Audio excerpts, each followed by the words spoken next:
নমস্কার বন্ধুরা, story teller গল্পে আপনাদের স্বাগতম। আজ আমি যে গল্পটা আপনাদের শোনাবো, গল্পের নাম পুরনো বটগাছের নিচে। সন্ধে নেমার আগে গ্রামে ঢুকলে রাস্তার ধারে একটা বিশাল পুরনো বটগাছ চোখে পড়ত। গ্রামের লোকেরা ওটার ধারে কাছ দিয়েও যায় না, সবাই বলে ওখানে ছায়া থাকে। রানা শহরের ছেলে, গ্রামে মামার বাড়ি ছুটি কাটাতে এসেছিল।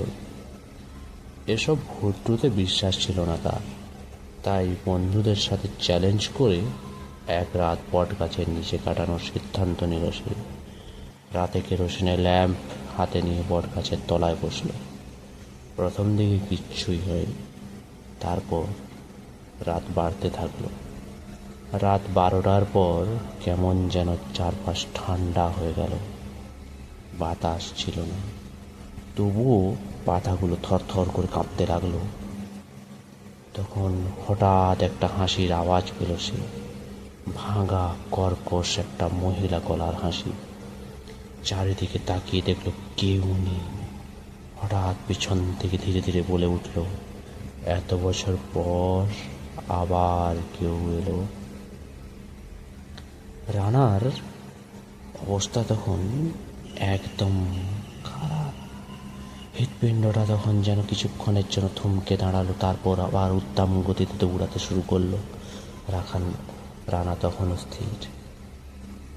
হাত থেকে ল্যাম্পটা পড়ে গেল, আলো নিভে গেল। অন্ধকারে কে যেন কাঁধে হাত রাখলো তার, ঠান্ডা বরফের মতো হাত। পরের দিন ভোরবেলায় রানাকে বটগাছের নিচে অজ্ঞান অবস্থায় পাওয়া গেল। ওর চুলের এক পাশটা সাদা হয়ে গিয়েছিল, চোখে গভীর ভয় ছিল। তারপর থেকে রানা আর ভূত নিয়ে হাসাহাসি করতো না। এক কথায় বলতে গেলে ভূতে বিশ্বাসী হয়ে গেছিল। তারপর থেকে রানা এলে ওই বট গাছের নিচে দিনের বেলা ছাড়া রাত্রেবেলা কোনোদিন ধারে কাছেও যেত না। নমস্কার বন্ধুরা, এরকম আরও গল্প পেতে চাইলে আমাদের চ্যানেলটা আপনারা সাবস্ক্রাইব করে রাখুন।